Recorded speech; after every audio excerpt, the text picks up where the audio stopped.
Olá, bom dia, paz e bem. Chegamos mais uma vez até você, ao seu lar, levando a nossa mensagem aqui do Santuário Santo Antônio, as mensagens do Evangelho para o dia a dia. Sempre com aquela nossa intencionalidade, aquele nosso desejo que essas mensagens ajudem você. Primeiro, numa compreensão e aprofundamento da Sagrada Escritura. E segundo, que aprofundando-se, deixando aprofundar pela Sagrada Escritura, essas mensagens, essas nossas reflexões possam ajudá-lo a percorrer esse itinerário de fortalecimento da fé cristã e o engajamento cada vez maior na comunidade cristã. Oxalá aqui no nosso Santuário Santo Antônio. Hoje, segunda-feira, meus caros irmãos e irmãs, iniciando esse nosso itinerário da 12ª semana do Tempo Comum, a gente reflete a partir do Evangelho de Mateus, o capítulo 7, versículos de 1 até 5. Disse Jesus aos seus discípulos: Não julgueis e não sereis julgados, pois vós sereis julgados com o mesmo julgamento com que julgardes, e sereis medidos com a mesma medida com que medirdes. Porque observas o cisco no olho do teu irmão e não prestas atenção na trave que está no teu próprio olho?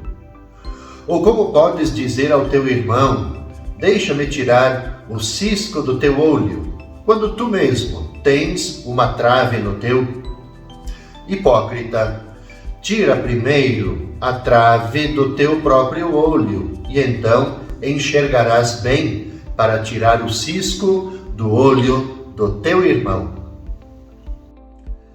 Meus irmãos, minhas irmãs, devotos e devotas, Jesus, nesse trecho do Evangelho, mas não só nesse, ele se posiciona sempre contra todo e qualquer julgamento arrogante.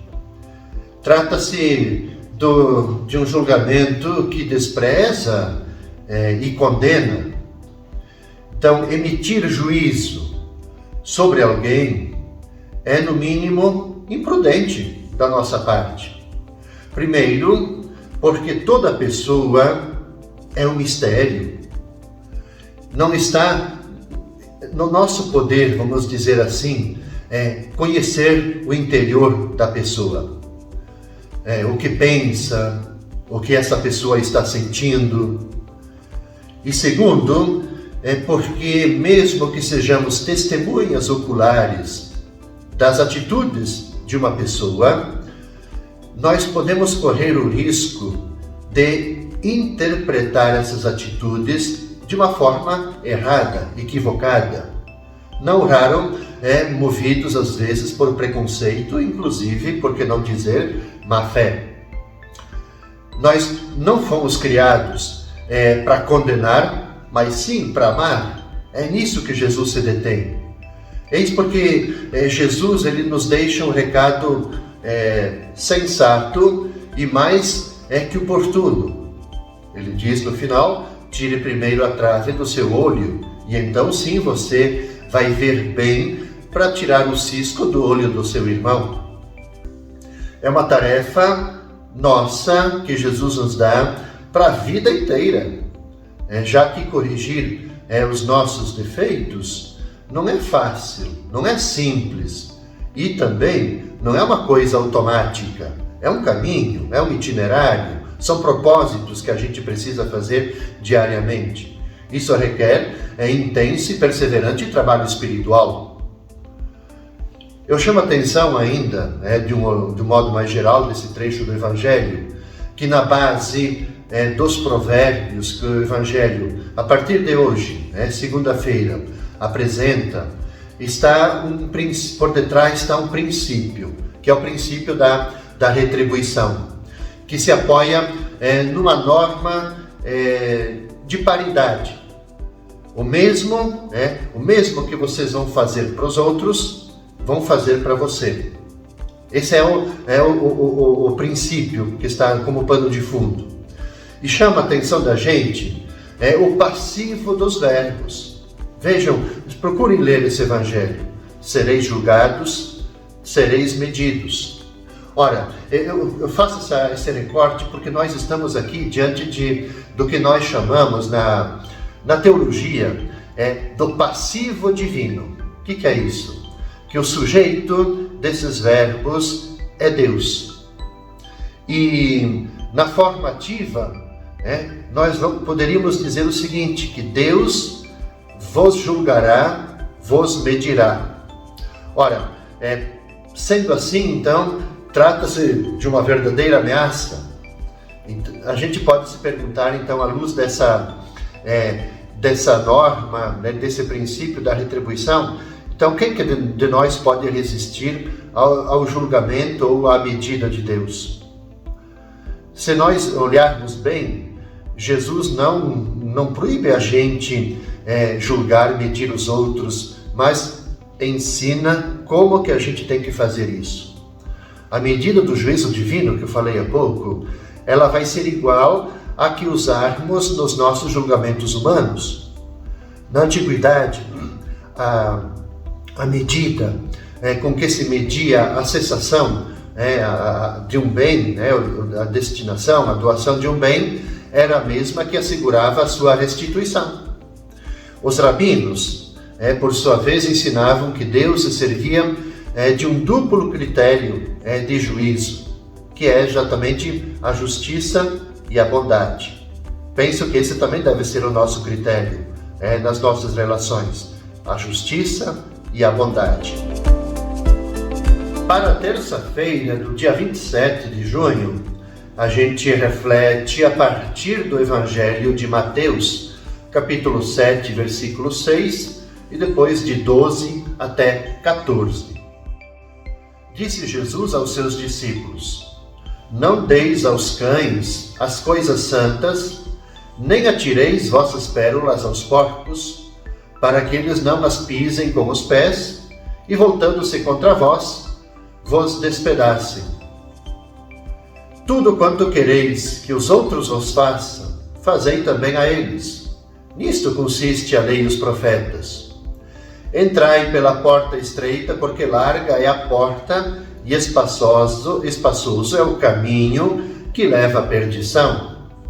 E muitos são os que entram por ele. Como é estreita a porta e apertado o caminho que leva à vida, e são poucos os que a encontram. Veja, meus caros irmãos e irmãs, a gente continua nessa mesma perspectiva que eu falei do Evangelho da segunda-feira. Esses princípios da retribuição. A forma como que a gente se relaciona, como que a gente mede as nossas relações. E Mateus agora, nesse Evangelho da terça, apresenta para nós dois provérbios que eu sempre costumo dizer que é difícil da gente fazer uma justa, uma correta interpretação. Eu chamo assim por várias razões. Porque esse trecho ele vem logo depois de Jesus nos ter proibido de julgar os outros e nos ter mandado aplicar a medida com moderação, com compreensão, perdão. E outro detalhe, outra razão, é que nós não encontramos provérbios paralelos, semelhantes, na literatura judaica para nos ajudar a compreender estes. Apenas nós temos menção desses provérbios lá no Talmud. Lá no Talmud diz assim: não entregueis a um pagão as palavras da lei. E também diz: não coloqueis coisas santas em lugares impuros. Mas veja que não ajudam muito aqui nesse caso do Evangelho. Os sacrifícios oferecidos no templo, eles eram chamados santos. As pérolas do que fala o Evangelho, sob o ponto de vista comercial, eram preciosas, obviamente. E as palavras, então, do Evangelho, santo e pérolas, provavelmente, aqui não é uma certeza, viu? Provavelmente indicavam o Evangelho, a Boa Nova. Então, e os cães e os porcos, por sua vez, nós sempre às vezes fizemos menção, inclusive eu sempre costumava falar que os cães e os porcos estavam como que direcionados aos pagãos. Mas, na verdade, todos aqueles que, pagãos ou não, desprezam a boa nova, tal como os porcos desprezam as pérolas. Então, veja que a dificuldade de interpretação. Isso é para nos ajudar a uma correta interpretação. O evangelista Mateus, ele aponta depois a chamada regra de ouro. O que quiserdes que vos façam os homens, fazei-os também a eles. Esse princípio nós vamos encontrá-lo em outras religiões, de modo especial no judaísmo, mas com uma diferença. E que aqui está assim, o olhar, o princípio da própria ação de Jesus. No judaísmo, esse princípio ele é formulado negativamente. Lá diz, não faças aos outros o que não queres que te façam a ti. É uma diferença, a gente pode pensar assim na primeira vista, pequena, mas é fundamental, é uma diferença importante. Por quê? Porque não fazer é sempre algo negativo. Mas a maior diferença é que Jesus ele eleva essa regra a um princípio universal. Para praticar essa norma em todos os momentos, nós precisamos, no fundo, prestar atenção à realidade do outro. De nós sermos capazes de nos colocar no lugar do outro. Ou seja, é um caminho, é um princípio que Jesus estabelece para a gente sair do nosso egoísmo, do nosso fechamento e sair de nós mesmos, irmos em direção ao outro.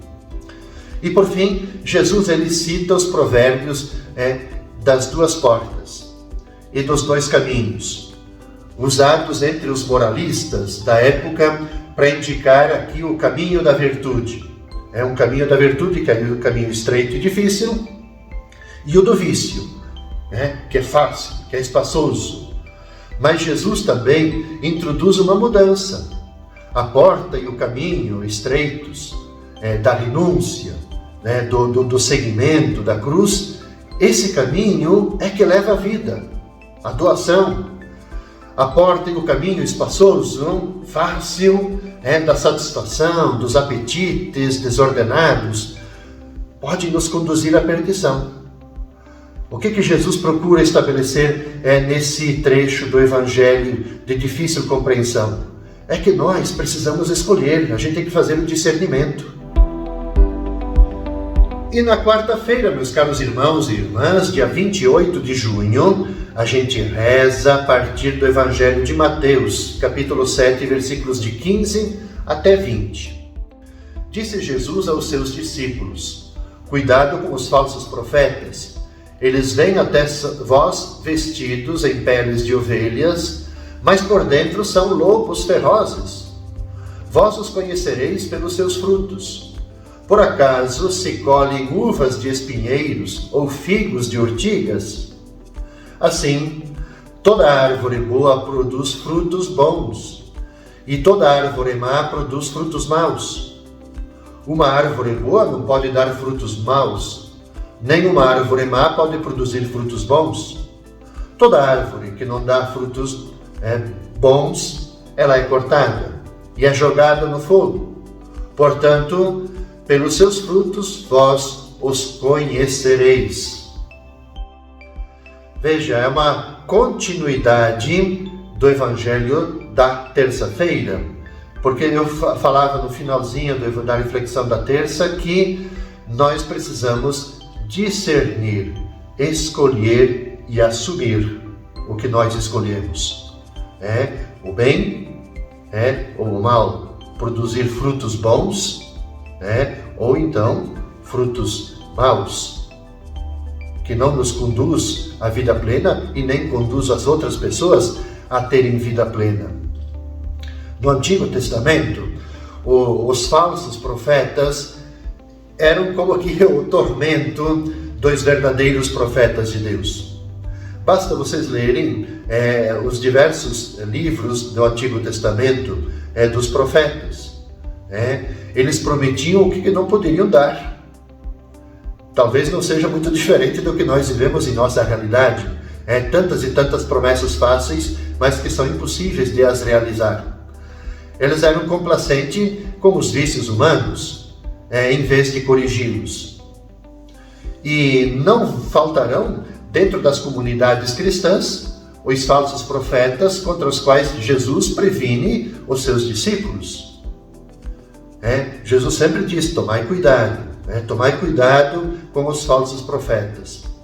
São pessoas, no fundo, mal intencionadas. É necessário, todos nós, cada um de nós, ficarmos atentos aos frutos que elas produzem. Agora, nós temos que ter um cuidado aqui numa correta interpretação. Porque uma questão, sim, é isso que eu acabei de falar. Uma questão é a gente estar atento aos frutos que os outros produzem, que os profetas produzem. Os falsos profetas produzem, os bons profetas produzem. Mas, eu diria assim, qual é o fruto que também eu produzo? Eu tenho que estar atento a isso. Quer dizer, quando a gente olha, assim, atenção aos frutos, quer dizer, se forem gente do bem, obviamente que vão fazer boas obras, vão fazer coisas boas. Se não forem do bem, serão como balões portadores de vento. Quer dizer, tudo fica ao ar. A advertência de Jesus aqui atinge, antes de tudo, obviamente, as lideranças religiosas do seu tempo. No sentido, será que de fato a vida daquelas lideranças religiosas, elas refletem de fato aquilo que elas pregam? Da mesma forma, não é bom a gente ficar só no tempo de Jesus, mas é bom olhar para nós hoje. Será que de fato, assim, todos nós, quer dizer, a gente reflete exatamente aquilo que nós pregamos, aquilo que nós realizamos? Então, é um apelo, esse trecho do Evangelho, é um grande apelo a todos nós, para todos os cristãos de todos os tempos. Mais do que uma doutrina que nós precisamos conhecer e conhecer profundamente a doutrina, eu chamo a atenção que o cristianismo, a proposta de Jesus, ela é uma forma de vida. Obviamente, sendo uma forma de vida, a gente precisa ter os alicerces, que são as nossas doutrinas, os fundamentos. E cabe aqui então para nós a pergunta, aquela que eu falava há pouco. Exatamente, quais são os frutos que eu estou produzindo para o reino de Deus? Quais os frutos que eu estou produzindo para que tenhamos um mundo melhor? Quais os frutos que nós estamos produzindo para que as pessoas sedentas de Deus possam fazer também a experiência da fé cristã? E por fim, qual o fruto, ou os frutos que eu estou produzindo para que também eu saia de mim mesmo, que eu seja mais solidário, mais fraterno e que eu consiga também, neste mundo que nós vivemos, eu consiga fazer uma experiência profunda de Deus. Vamos pensar nesse itinerário que nos é proposto por Jesus a partir desses grandes provérbios desse início de semana. Com isso eu concluo, caros irmãos e irmãs, esse nosso itinerário de segunda, terça e quarta, e nós vamos nos encontrar na quinta-feira pela manhã, neste mesmo horário. Desejo a cada um de vocês uma abençoada semana, com toda a paz, com todo o bem e com toda a proteção de Santo Antônio.